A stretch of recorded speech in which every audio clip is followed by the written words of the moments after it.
નમસ્તે વિદ્યાર્થી મિત્રો, ધોરણ 5 થી 12 અંગ્રેજી વિષય અને એમાં આજે આપણે ટોપિક જોઈશું વોચવેર.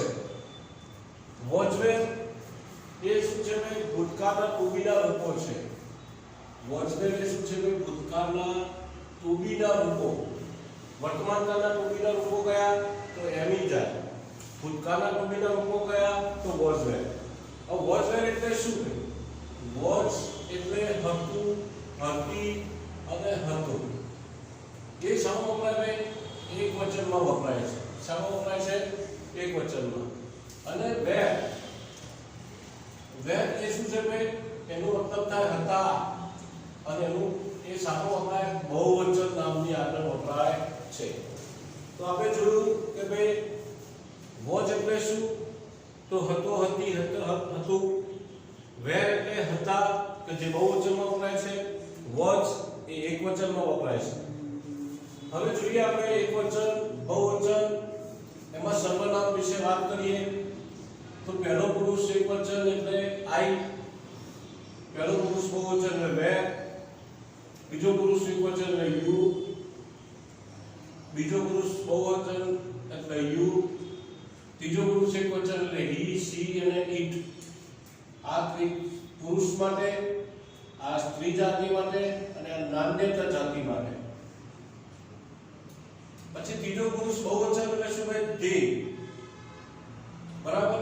હવે આપણે જોઈએ કે ભાઈ આઈ ની જોડે આપણે શું વાપરીએ કે વોચ વપરાય, વી ની જોડે શું વપરાય? વેર વપરાય, યુ ની જોડે શું વપરાય? વેર વપરાય. આમાં પણ યુ જોડે શું વપરાય? વેર વપરાય.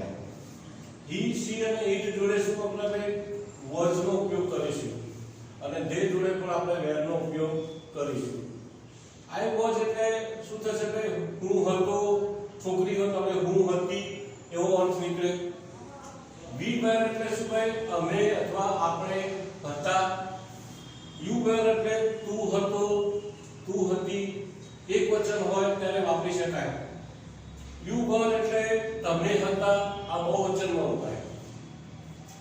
અહીંયા he was એટલે તે હતો, she was એટલે તેણી હતી, it was એટલે તે હતું, અને they were એટલે તેઓ હતા, એવો શબ્દ વાપરી શકાય. આપણે જોઈએ વિધાન વાક્યોમાં કે જે સાદું વાક્ય કહેવાય, અને એમાં જોઈશું કે ભાઈ હું વિદ્યાર્થી હતો. હું હતો એટલે આપણે જોઈએ હું હતો એટલે I was નો ઉપયોગ કરીશું કે હું આ વિદ્યાર્થી હતો એટલે કે I was a student. તો અહીંયા આપણે સ્ટુડન્ટ જાતિવાચક નામ છે, આર્ટિકલ નો ઉપયોગ કરીશું. એકવચન નામ છે માટે આર્ટિકલ વપરાશે. પણ અમે વિદ્યાર્થીઓ હતા એવો શબ્દ આવે, એવું વાક્ય આવે તો we were students. તો અહીંયા આપણે આર્ટિકલ નો ઉપયોગ કરતા નથી. કેમ? કારણ કે અહીંયા બહુવચન છે, અને બહુવચન જાતિવાચક નામ જો બહુવચનમાં હોય તો એની આગળ આર્ટિકલ આવતો નથી. એટલે બીજું વાક્ય જોઈએ કે તું ખેડૂત હતો. તું એટલે આપણે યુ નો ઉપયોગ કરીશું. શાનો ઉપયોગ કરીશું? યુ. અને યુ વર ફાર્મર.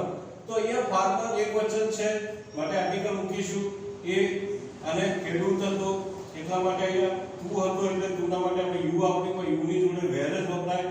પણ એકવચન હોય તો સમજવાનું કે વાક્ય એકવચન હોય તો આર્ટિકલ આવે, બહુવચનમાં આર્ટિકલ આવતો નથી. તો સમજવાનું કે આ વાક્ય બહુવચનમાં છે. દાખલા તરીકે અહીંયા તું ખેડૂત હતો, તેની જગ્યાએ આપણે બહુવચનમાં ફેરવ્યું કે તમે ખેડૂતો હતા.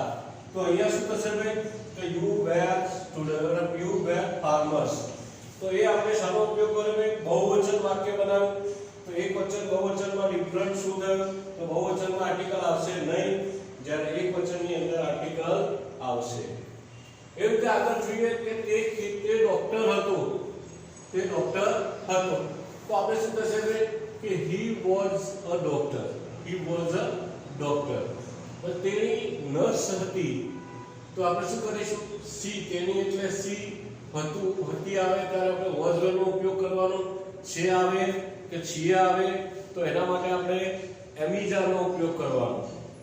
તો she was a nurse. She was a nurse. તેઓ કલાકારો હતા. તેઓ કલાકારો હતા. તેઓ એટલે આપણે શાનો ઉપયોગ કરીશું તો ધેનો ઉપયોગ કરીશું. પછી બહુવચન છે ધે માટે અહીં આપણે વર્બનો ઉપયોગ કરીશું. અને કલાકાર એટલે આર્ટિસ્ટ. તો આપણે એક પર એક વચન જોયું, નીચે બહુવચનનું વાક્ય જોયું. બીજું એક વાક્ય જોઈએ આપણે કે આપણે શિક્ષકો હતા. બરાબર. અને આપણે એટલે આપણે શાનો ઉપયોગ કરીશું તો વી વેર. તો અહીંયા શું થશે વી વેર અને શિક્ષકો એટલે ટીચર્સ. એ નામ કેવું છે કે બહુવચનમાં છે માટે આપણે આર્ટિકલનો ઉપયોગ કરીશું નહીં. એવી રીતે આપણે વિધાન વાક્યની જોઈ. હવે આપણે નકાર વાક્ય જોઈએ કે નકાર વાક્યની અંદર શું આવે ન હતો, ન હતા એવા શબ્દોનો વાક્યનો ઉપયોગ થાય. હવે કે હું બાળક ન હતો, હું બાળક ન હતો તો શું થશે ભાઈ I was not a child. શું થશે ભાઈ I was not a child. તો અહીંયા આર્ટિકલ આપણે એ મૂકીશું કેમ કે ચાઇલ્ડ એકવચનમાં છે. પણ અમે નોકરો ન હતા તો અહીંયા નોકરો બહુવચન છે અને અમે એટલે વી ની જોડે આપણે શું આપીશું were not અને servants. તો બહુવચન થઈ ગયું. એટલે ત્રીજું વાક્ય જોઈએ કે ભાઈ તે એન્જિનિયર ન હતો, તે એન્જિનિયર ન હતો. તો આપણે તો શું થશે ભાઈ તે એન્જિનિયર ન હતો તો he was not an engineer. તો he was not an engineer. તો એ આપણે ઉપયોગ કર્યો કે શાનો કે તે હતું એટલે he ની જોડે was નકાર વાક્ય એટલે not નો ઉપયોગ કર્યો. એ એન્જિનિયર એટલે એ બોલાય છે ઉચ્ચાર તેની આગળ આર્ટિકલ આવશે n. તો આ આપણે શાના વિશે વાત કરી ભાઈ કે નકાર વાક્ય. નકાર વાક્યમાં હંમેશા શાનો ઉપયોગ કરવાનો છે not નો ઉપયોગ કરવાનો. શાનો ઉપયોગ કરવાનો not નો ઉપયોગ કરવાનો. એવી રીતે જોઈએ કે ભાઈ પ્રશ્નાર્થ વાક્ય. પ્રશ્નાર્થ વાક્ય બે પ્રકારે હોય પણ આજે આપણે જોઈએ ઇન્વર્ઝન ક્વેશ્ચન કે જેનો જવાબ ફક્ત યસ કે નો ની અંદર જ આપી શકાય. જેનો જવાબ શામાં આપી શકાય યસ કે નો માં આપી શકાય.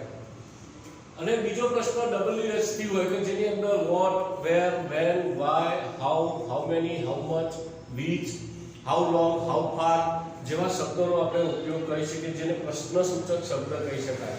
જેને શું કહેવાય પ્રશ્નસૂચક શબ્દ કહેવાય છે.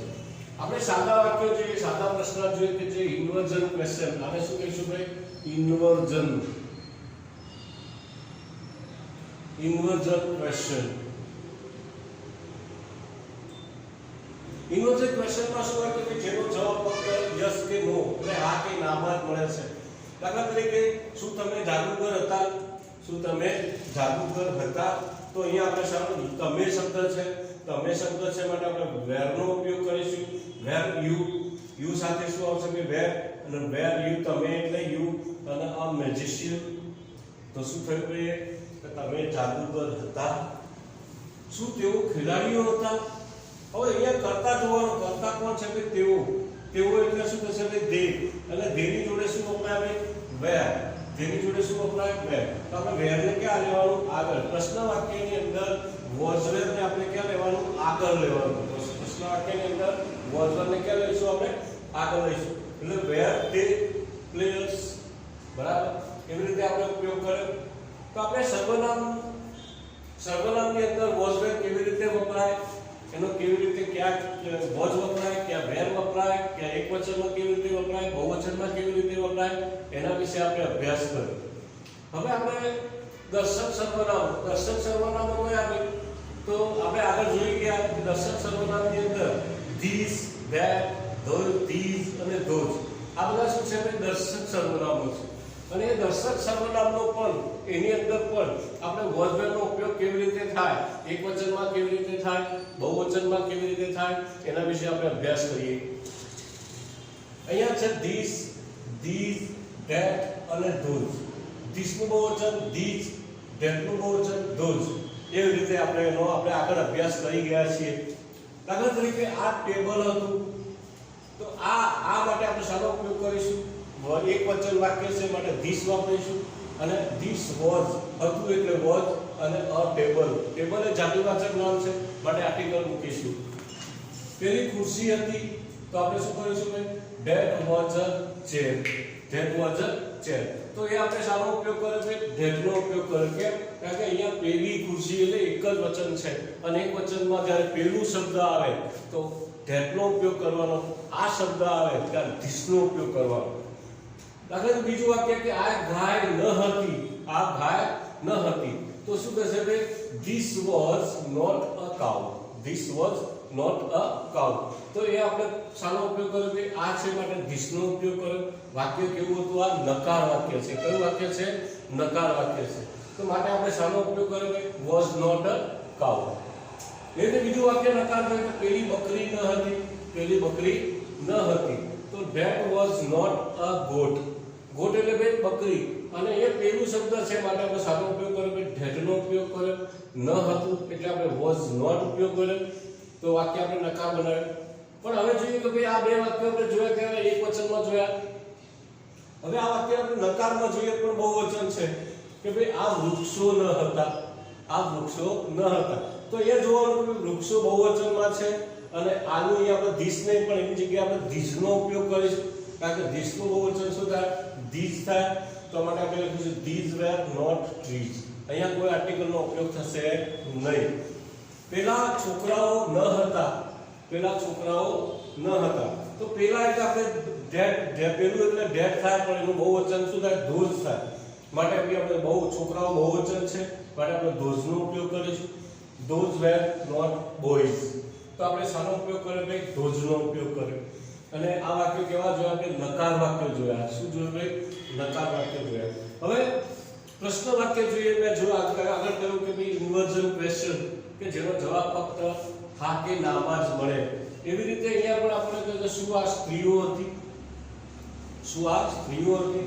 તો અહીંયા જુઓ કે ભાઈ આ છે સ્ત્રીઓ બહુવચન છે એટલે આપણે ધીસ નો ઉપયોગ કરીશું. શાનો ઉપયોગ કરીશું? કે ધીસ. બરાબર. તો અહીંયા શરૂઆતમાં પ્રશ્ન વાક્યમાં આપણે શાનો ઉપયોગ કરીશું? where નો ઉપયોગ કરીશું. where these women. તો આ વાક્ય બહુવચન થઈ ગયું, વાક્ય પ્રશ્નાર્થ પણ થયો. શું પેલા પુરુષો હતા? તો પુરુષો બહુવચન છે તો આપણે શું કરીશું કે પુરુષો men, men. અને પેલા એટલે બહુવચન છે તો that નું બહુવચન શું થશે? those થશે. તો where those men. તો એ વાક્ય આપણે પ્રશ્નાર્થ બનાવ્યું. એ એક વચન છે સાદું વાક્ય કે આ વિદ્યાર્થી હતો, તો એક છે કે this was a student. તો શું થશે કે this was a student. પેલી શિક્ષિકા હતી તો આપણે કહી શકીએ કે that was a teacher. તો આ આપણે આજે was અને where નો ઉપયોગ કેવી રીતે થાય એના વિશે માહિતી મેળવી. આપણે આગળ પહેલા to be ના વર્તમાનકાળના રૂપો સર્વનામ સાથે કેવી રીતે વપરાય અને this અને that, these અને those એના માટે કેવી રીતે વપરાય એ પણ જોઈ લીધું. આજે આપણે was where કે to be ના ભૂતકાળના રૂપો was where વિશે વાત કરી અને એનો ઉપયોગ એકવચનમાં બહુવચનમાં કેવી રીતે થાય એનો અભ્યાસ કર્યો. તો મિત્રો અમારો જો આ વિડિયો તમને ગમતો હોય તો લાઈક કરજો, શેર કરજો અને સબસ્ક્રાઇબ કરવાનું ભૂલતા નહીં. નમસ્તે.